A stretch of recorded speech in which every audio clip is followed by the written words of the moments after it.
Hello, folks. October 16th is Noah Webster's birthday.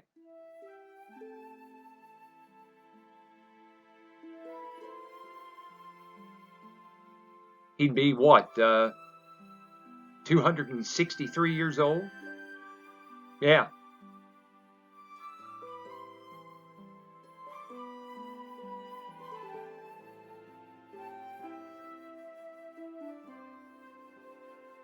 So I made this small tribute to Noah Webster, America's founding uncle. And he did much more than write a dictionary, which is what he's most noted for.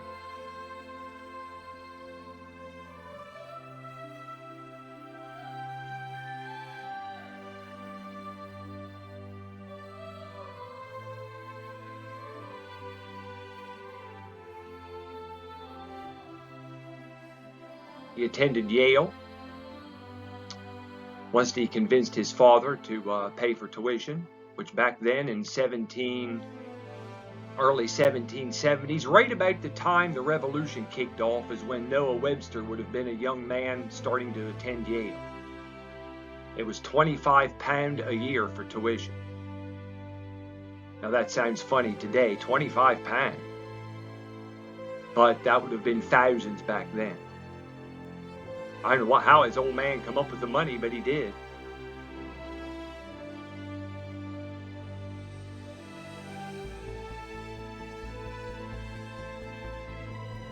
Oh, here's one of the words that's in his famous 1828 dictionary. Batrachomiomichy. You won't find that word in many others. Not that you need to, but it's kind of a cool old obscure word. It means a battle between frogs and mice. Well, it's come to mean a petty quarrel.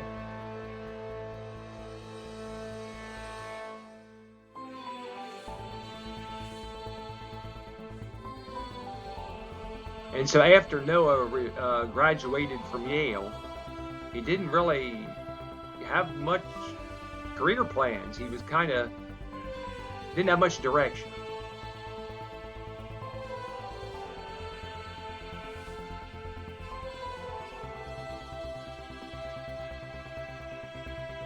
He had also tried to enlist in the army during the Revolution several times, but didn't work out too well. By the time he got there, or I guess by the time he was really old enough, the war was over.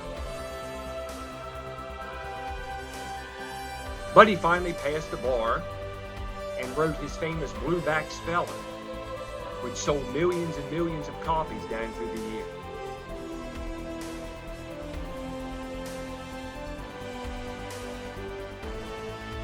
There's another obscure word that's in his dictionary, synarctomichy. That means hunting bears with dogs. Kind of a cruel thing, but I didn't know it had a special word.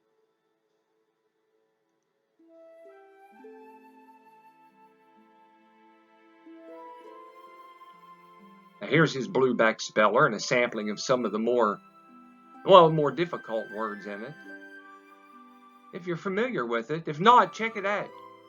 It would be a fine little book to teach out of today for little kids in grade school. Yeah, there's nothing wrong with it. If someone was homeschooling, that would be a fine thing to learn to use for little kids.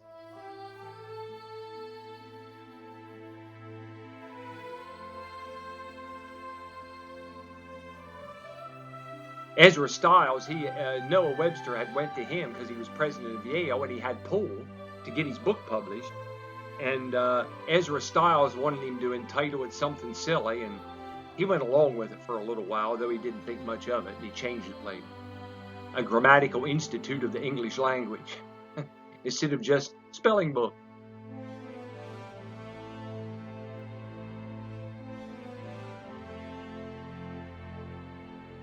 Now, Noah Webster also had a hand in, maybe indirectly, into the drafting of the Constitution. He had went to Mount Vernon after George Washington had retired, after, of course, the war was over, and gave him his ideas on, the new Constitution and what they were doing. Hamilton and Monroe and those guys were drafting the Federalist Papers, and Noah Webster, I suppose, wanted some input. He gave it. He was a very opinionated fellow.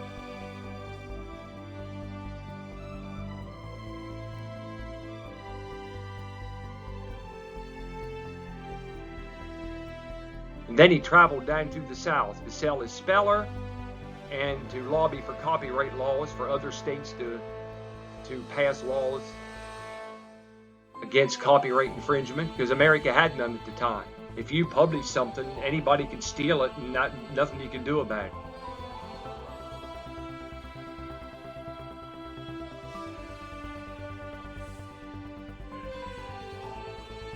Oh, as an aside, during the Civil War, the Confederacy also continued selling Noah Webster's famous little spelling book, only they renamed it, and that would be quite a collector's item today if you can find one.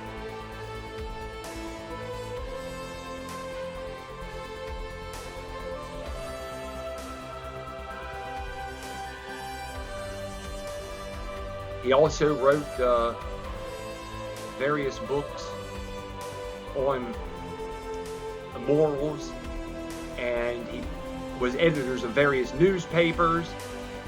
He had a hand in a lot of things. Now, in this collection of essays and fugitive writings, Noah Webster kind of got carried away with wanting to spell words the way they sang. He suggested spelling tongue as T-U-N-G, and he got mocked for it, and that kind of faded away.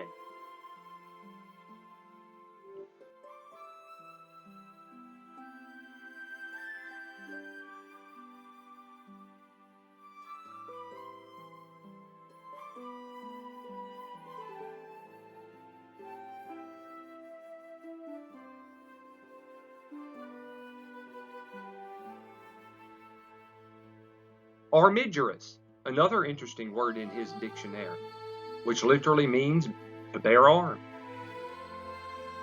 Few people know that the right to bear arms, our Second Amendment, actually, believe this or not, came out of the English Bill of Rights of 1689. England had a Bill of Rights. Yeah, few know that. And the colonists were not revolutionaries. They were not radical. They were pissed off, wanting Parliament and the King to uphold already existing rights that were already granted generations before. It was Parliament and the King that were being dicks, wiping their ass on their Constitution that was written during the Glorious Revolution when William and Mary sat on the throne, and they signed it. And so the Second Amendment and the right to bear arms goes back a long ways, and even before that. It's something few people know. The Glorious Revolution actually is kind of connected to the American Revolution. The dominoes keep falling down through history. It's something to research. Yes, I can't go into it all here, but yes, please do if you're interested in history. I'll leave some links in the description, okay?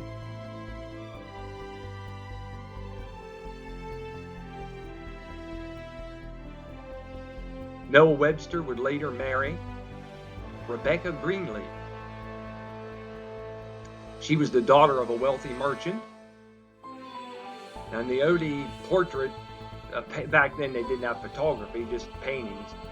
Was this one of her when she was an older woman, of course. So, what she looked like when she was young, who knows?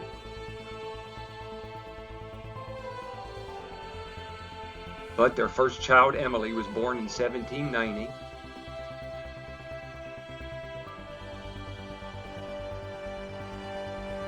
And Noah continued to write and write and write.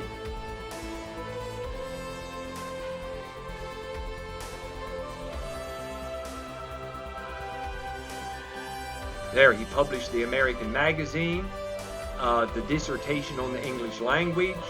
He published a little book full of idioms and sayings he called the Prompter. He helped found the Hartford Bank. He was a staunch abolitionist and even wrote a book on slavery. And on and on and on. But the man was always in debt. but he always managed to get out of it somehow.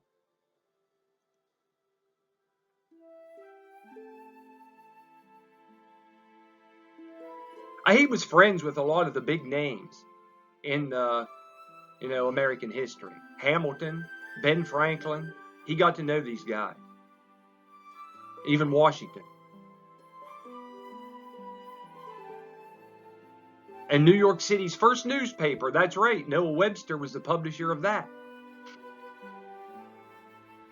And there is the book on slavery that he published. It's called Effects of Slavery on Morals and Industry, which you can find on archive.org. Again, I'll leave the link in the description.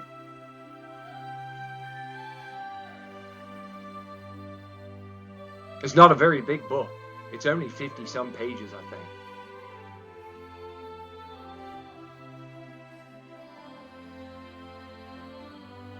And then he bought Benedict Arnold's house and lived there for quite some time. It's tore down now. It's no longer standing.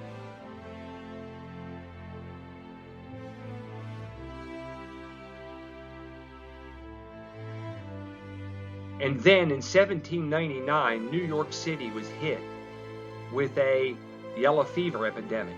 It killed a lot of people. More per capita than a certain other epidemic we know of today, believe it or not. And they didn't lose their minds back then over it. They dealt with it. And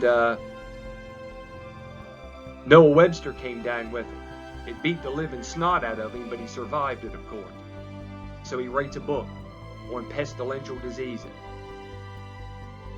which became very popular for a long time in the medical field.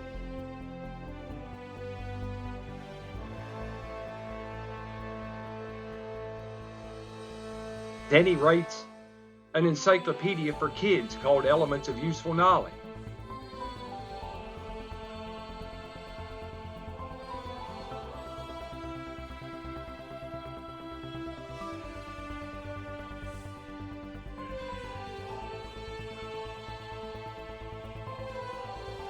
Then in 1806, he finally publishes his first dictionary, a compendious dictionary of the English language. This isn't the big famous 1828, of course, but it's a start. The definitions in it are just little short things.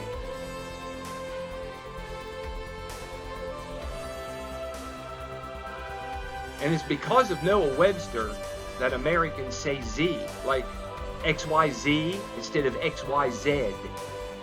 In England, notice they say Z, they don't say Z. And it's why we don't use the U in color, harbor, labor, and etc., etc.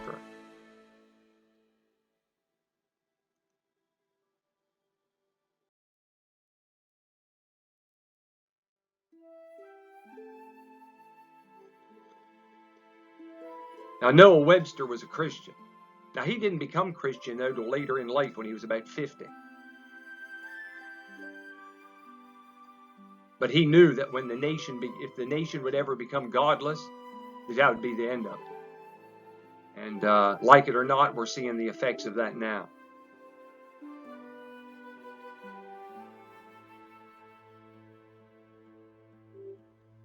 Now, right here are some of the comparisons of the British spelling and now the American spelling, and that is due to Noah Webster. Draught. Huh? Close the window. I feel a draught. I've actually heard people say that. I know, it's ridiculous. I shudder, but that's what I've actually heard with my own ears. And not to mention gall. Did you ever hear of throwing someone in gall? I have. Oh my. Anyway, you can see now some of the difference. And we owe that to Noah Webster.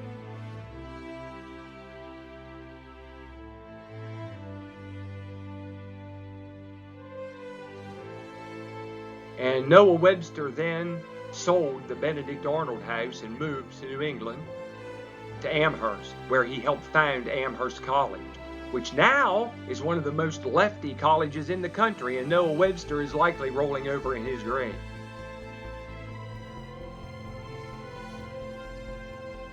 But then which one of them isn't?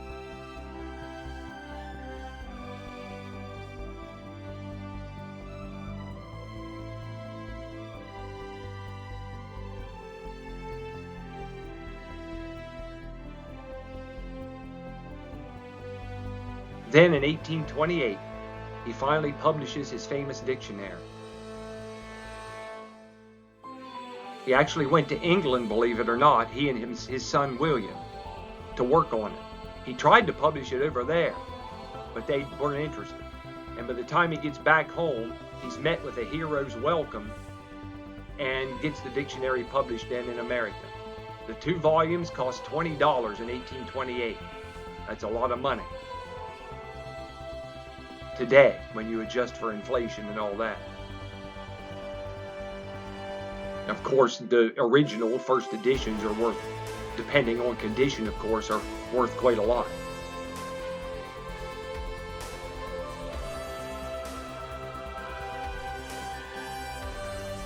Now, they've published some nice facsimiles, and they do now. I have one that I use.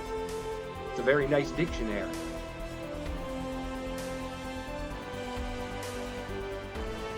And then in 1832, he published a history book on the history of the United States. That's quite interesting. There's history in it you probably never heard of that goes back into the 1600s and all.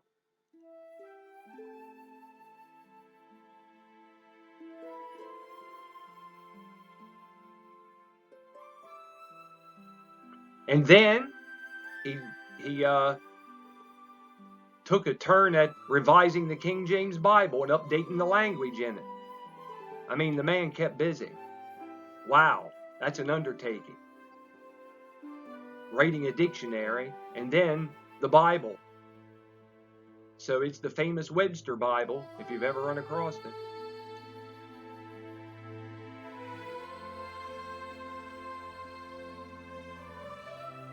Now here's a definition from his 1828 dictionary and some little known information that I thought I would include that you're likely not to hear about in your PC academia, especially considering this certain project that is so famous today.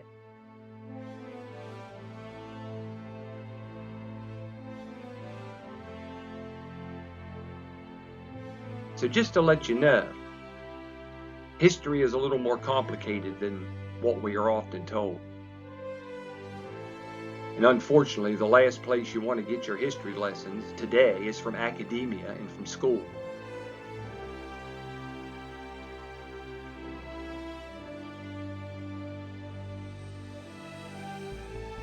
Then Noah Webster kind of got into a little feud with a man named Joseph Worcester. He blamed the man for plagiarism. Noah blamed him for plagiarism. It wasn't true, but I think he felt threatened. He wanted to be the dictionary man, and here comes this fella. A little competition.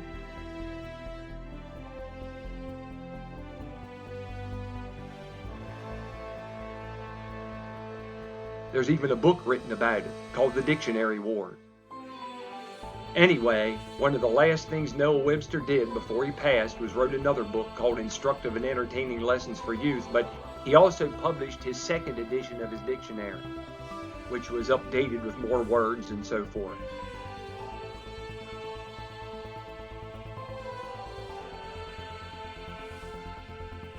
Now here is the preface to his dictionary, where he wrote a rather prophetic paragraph or two. He said within 2 centuries, the population of the country would be 300 million. Well, here we are, 2 centuries hence, almost 7 more years, if we're managed to survive 7 more years. And the population is, well, a little more than 300 million, but that's largely due to immigration.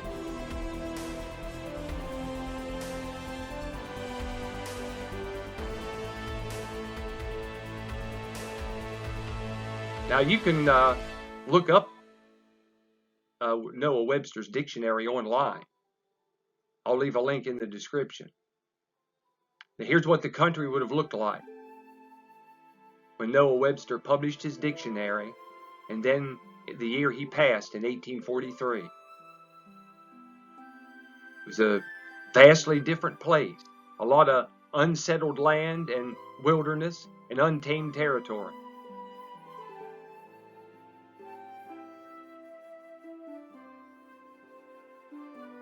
And then, May 28, 1843, Noah Webster died of pneumonia. Yep.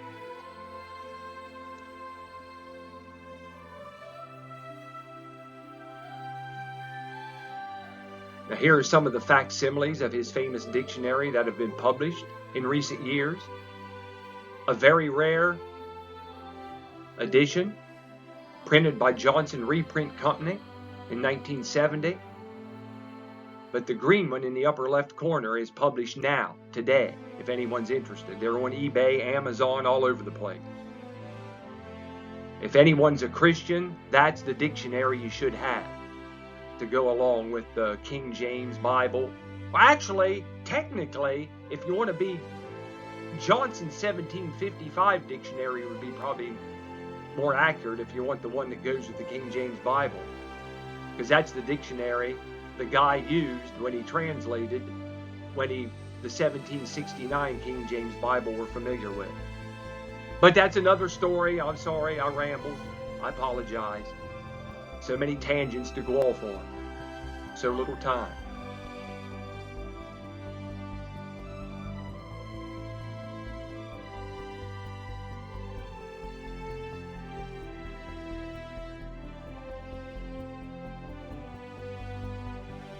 And Noah Webster was a Christian man, but like many of us, he came up short in some respects.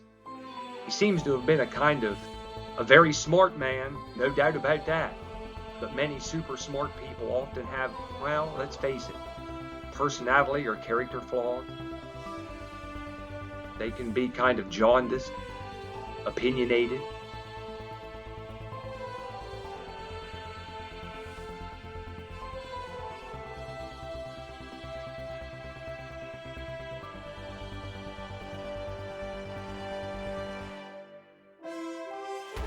Here's a sampling of some of the biographies that have been written about Noah Webster. And his birthday is also National Dictionary Day. A good day for English teachers or literature teachers to, play some kind of vocabulary game or something, I suppose, whatever.